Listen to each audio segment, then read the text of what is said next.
une ou deux citations.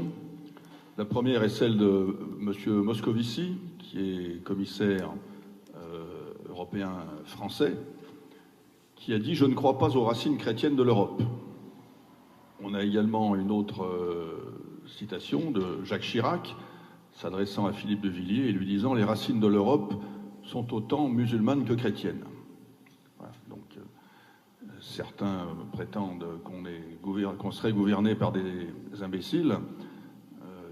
Il semble que ce ne soit pas forcément faux.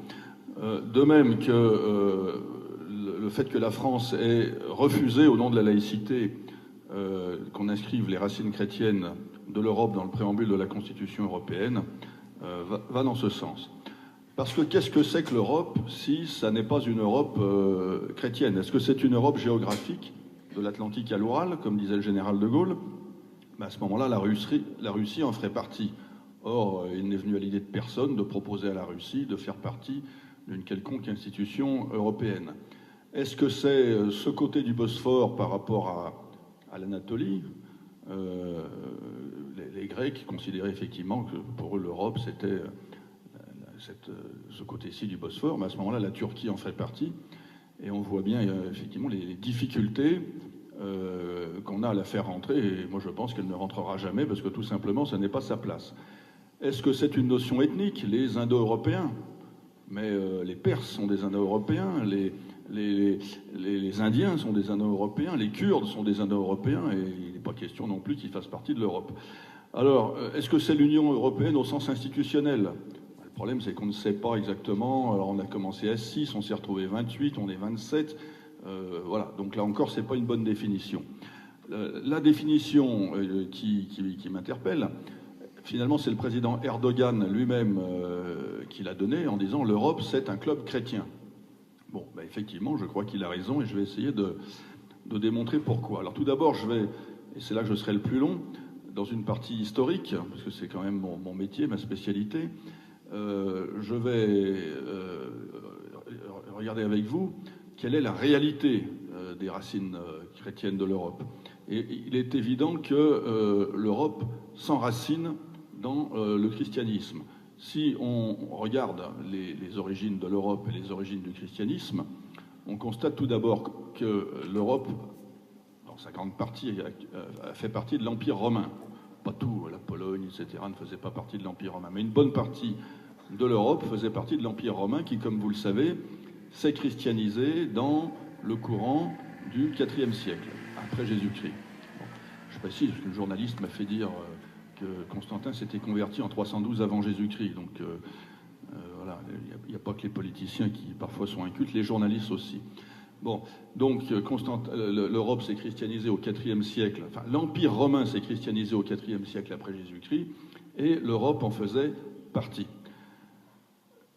Scission de l'Empire romain en deux parties en 395, Empire romain d'Orient, Empire romain d'Occident.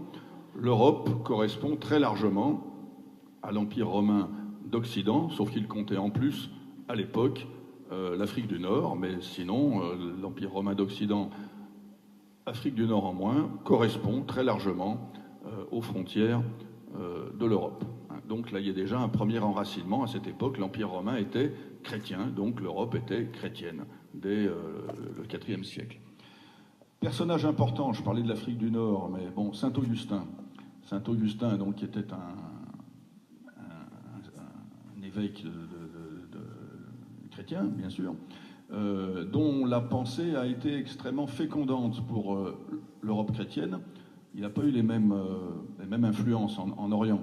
Mais en Occident, sa distinction entre la cité des hommes et la cité de Dieu a été extrêmement féconde, et elle a posé notamment toutes les bases de nos sociétés dites laïques. Il ne faut effectivement pas confondre la cité des hommes et la vocation des chrétiens à préparer la cité de Dieu qui, à leurs yeux, est la plus importante. Bon.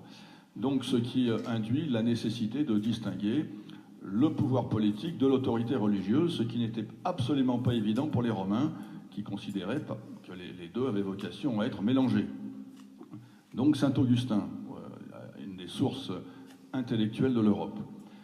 Et puis il y a un autre saint qui est est parfois moins connu, mais qui est néanmoins essentiel dans les racines de l'Europe, c'est Saint Colomban.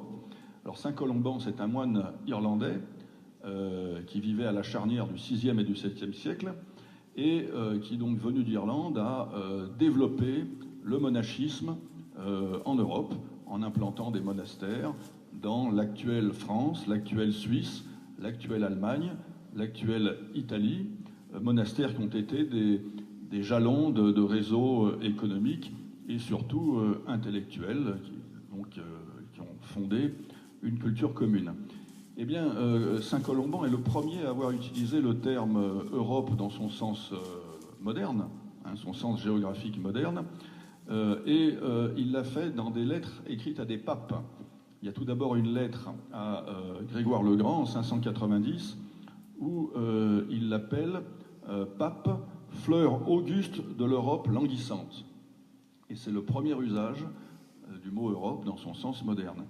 De même, en 614, s'adressant à Boniface IV, il l'appelle chef très doux des églises de l'Europe tout entière. Donc dans sa première utilisation, le terme Europe signifie tout simplement la région qui est soumise à l'autorité spirituelle du pape. Voilà. Je précise, c'est très intéressant que ces courriers, enfin notamment le deuxième, s'inscrivent en pleine période d'apparition de l'islam. On reviendra dans un instant sur l'islam. L'Europe, dans son sens nouveau, s'incarne dans une dynastie qui est la dynastie carolingienne. Là, on a eu donc des utilisations du terme dans un rapport entre un moine et le pape, mais c'est avec Charles Martel qu'on va avoir pour la première fois l'utilisation du terme Europe dans un sens politique, puisque là, certains chroniqueurs ont appelé la victoire de Charles Martel à Poitiers comme la victoire des gens d'Europe.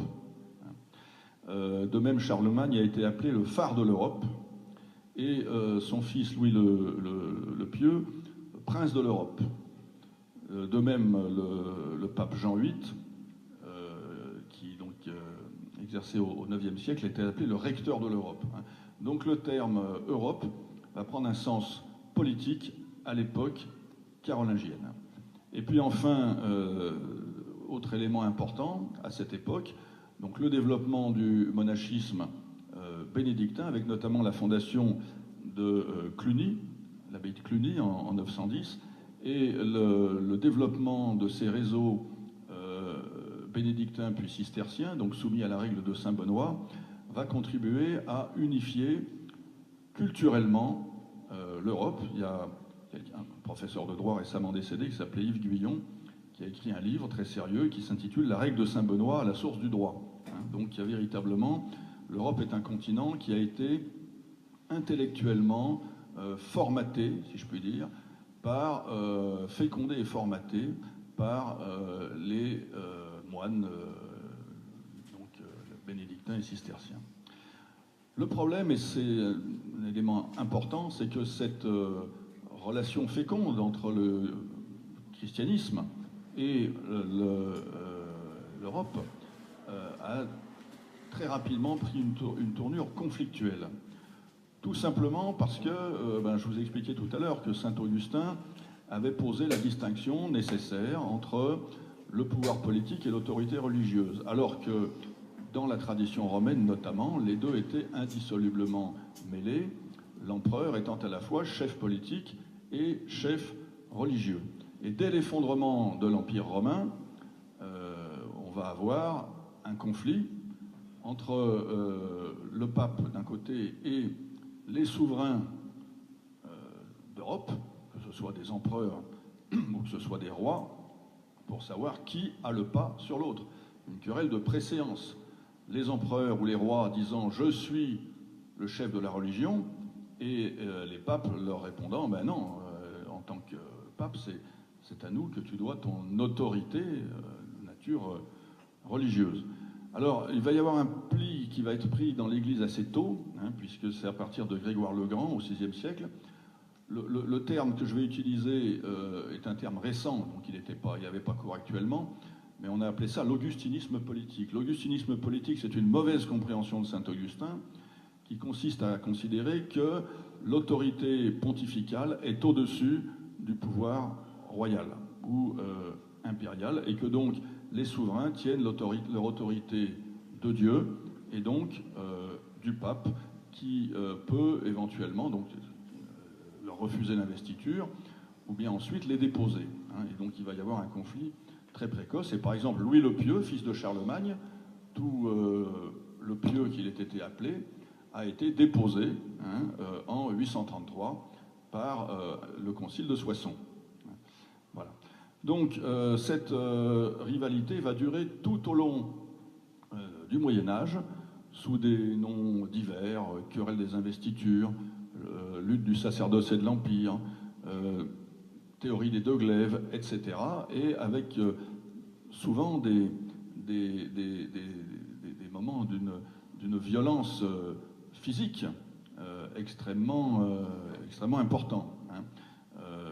Donc, vous connaissez tous l'histoire de Canossa, où l'empereur Henri IV a dû venir s'humilier pieds nus devant le pape. Voilà. Bon, donc,